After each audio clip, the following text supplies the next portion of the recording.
De retour dans l'OM au café. On sera avec vous dans la troisième partie. Regardez le numéro, il s'affiche juste là. Vous pouvez nous appeler. Non, là il y a marqué décryptage, mais regardez, il va s'afficher. Vous pouvez nous appeler pour la troisième partie. On est ensemble, on discute. Vous nous dites un peu ce qu'on en pense. Et Rudinen, lui, veut qu'on le remercie pour son lancement. Mais il n'y a pas de souci, Rudinen, on te remercie. Et effectivement, on va profiter de la présence dans cette deuxième partie de Flo Tognotti avec nous pour parler un peu de l'Olympique de Marseille, pour parler un peu de De Zerbi. Dis-nous un peu, quel est ton constat. C'est vrai que quand De Zerbi est arrivé, on s'est tous dit on va marquer des buts, mais attention, on va en prendre. Là, c'est ce qui se passe. Et j'ai l'impression qu'on est quand même pas content. Est-ce que toi, avec un peu de distance, tu te dis c'est génial ce qui se passe cette année à Marseille, ou tu te dis attention, ça repose sur pas grand-chose?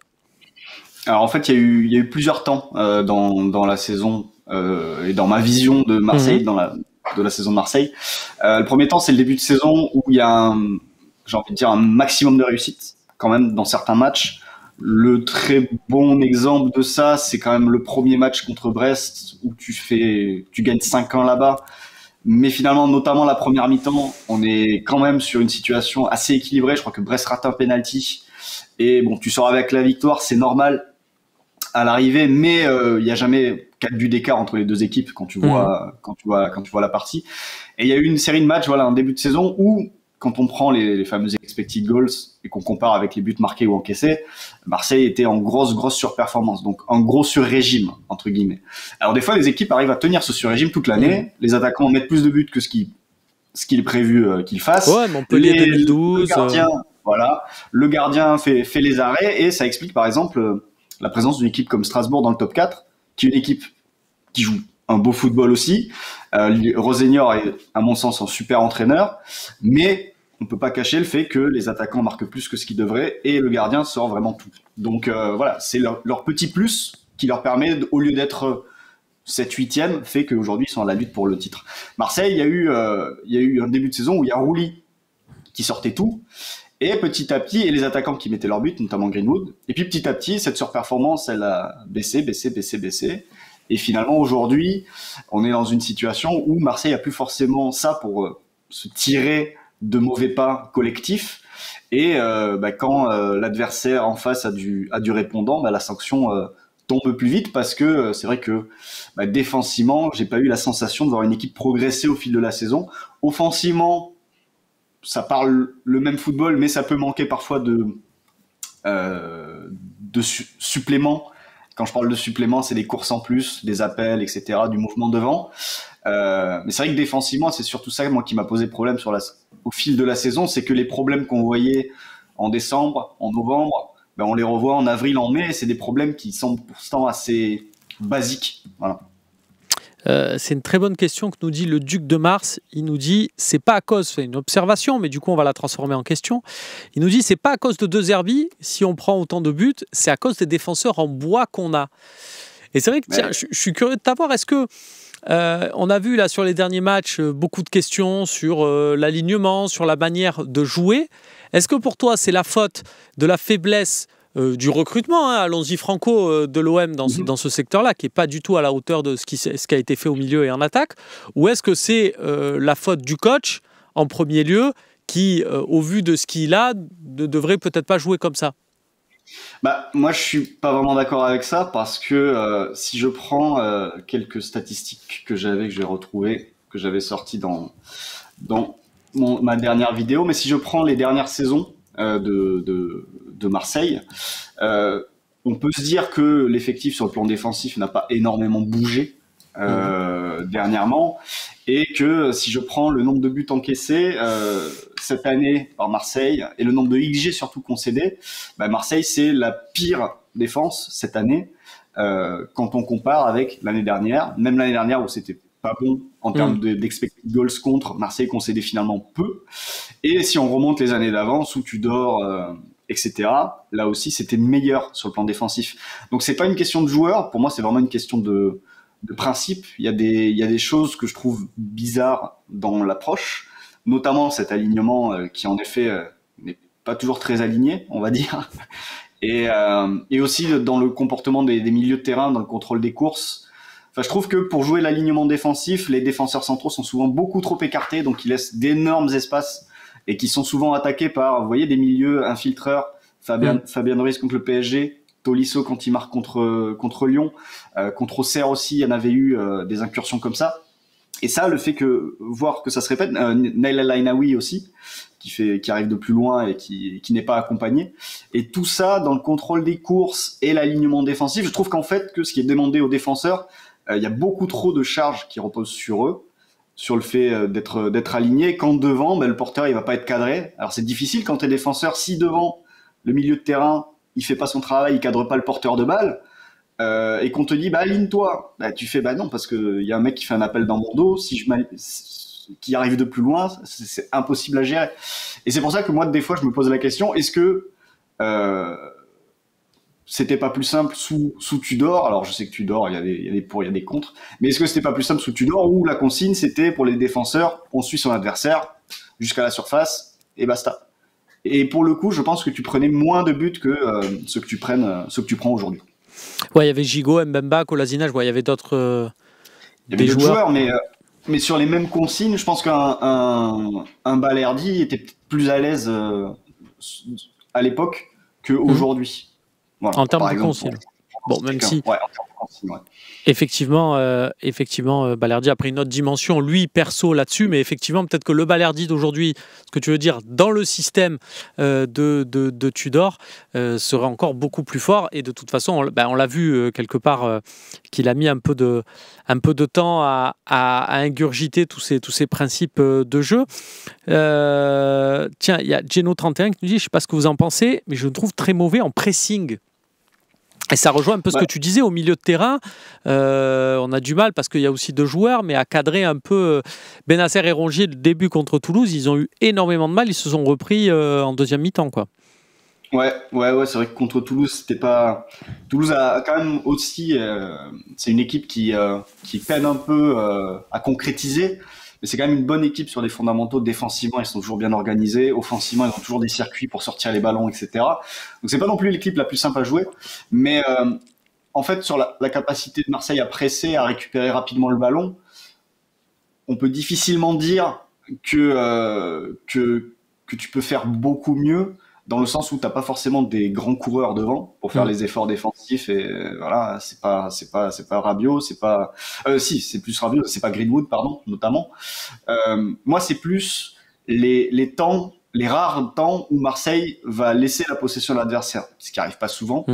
Et c'est pour ça que ma grande interrogation sur De Zerbi, c'est est-ce que cet aspect défensif, il se dit de toute façon on a le ballon 70% du temps, je vais maximiser ça et peut-être laisser de côté ce qu'on pourrait ajuster, ce qu'on pourrait rectifier défensivement, je vais pas y réfléchir. Parce que de toute façon, on a le ballon 70% du temps et si on marque plus que l'adversaire, ça sera pas un problème. Voilà. Et je sais pas s'il est dans ce calcul-là où qui fait que cet aspect-là passe un petit peu au second plan par rapport à ce que l'équipe peut faire et doit faire avec le ballon.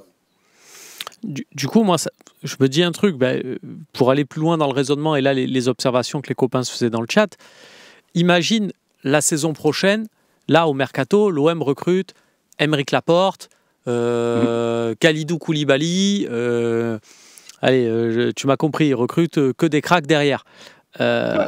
C'est pas pour autant qu'avec le même principe, on va tourner à 0 but. Non, je pense pas. Je pense vraiment pas. Personne ne tourne à 0 but, on s'est compris, mais je veux dire qu'on baisse significativement. Non, je pense pas. Après, moi, ce que j'entends aussi dans les déclats de De Zerbi, quand il parle de l'aspect défensif, il est dans la surresponsabilisation des défenseurs et ça se voit à une chose, c'est le nombre de fois où il parle de Balerdi dès qu'on lui parle de défense. Il dit ah non mais Balerdi n'était pas là. C'est arrivé plusieurs fois quand même dans la saison. Quand on lui dit défensivement quand même, qu'est-ce qui se passe? Vous prenez beaucoup de buts. Il dit ah oui non mais Balerdi n'était pas là. Quand t'es Balerdi, alors t'es foot pro et ce genre de pression tu dois faire avec, mais faut quand même se dire que dans la tête de Balerdi, peut-être qu'à un moment donné il se dit ok donc si je suis là, faut pas que je me rate parce que en fait tout repose sur moi. Et est-ce que collectivement un édifice défensif doit reposer sur un seul joueur? Est-ce que ça doit être l'excuse, son absence, sur le fait non, on n'a pas bien défendu parce que Balerdi n'était pas là?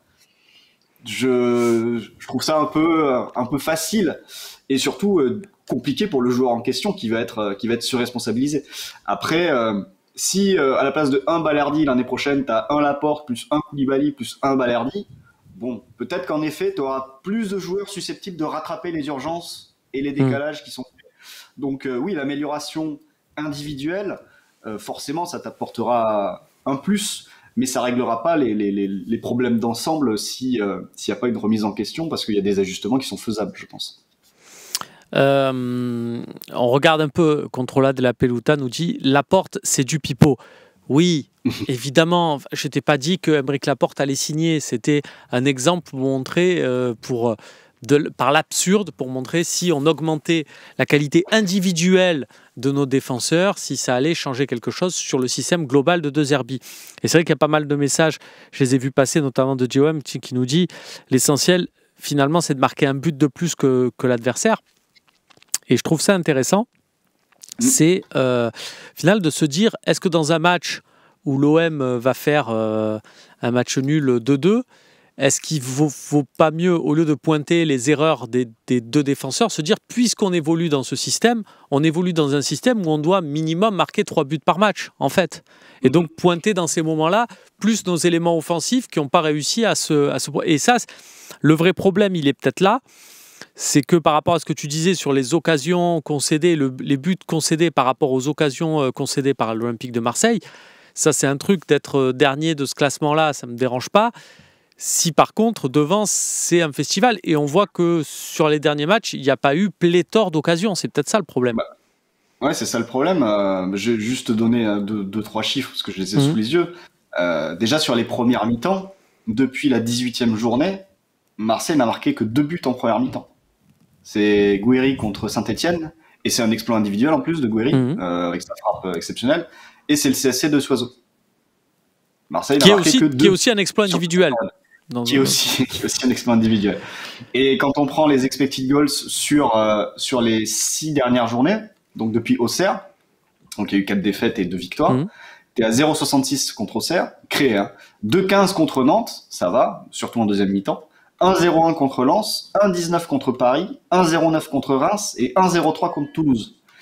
Et finalement, ton précédent exploit ou éclat, c'était contre Saint-Étienne où tu leur mets 6,43. T'as un petit peu tout mis dans ce match-là, alors que t'aurais pu essayer de me répartir. Mais c'est vrai que depuis, à part Nantes, t'as jamais dépassé les 2 XG, t'as même pas dépassé les 1,5 XG.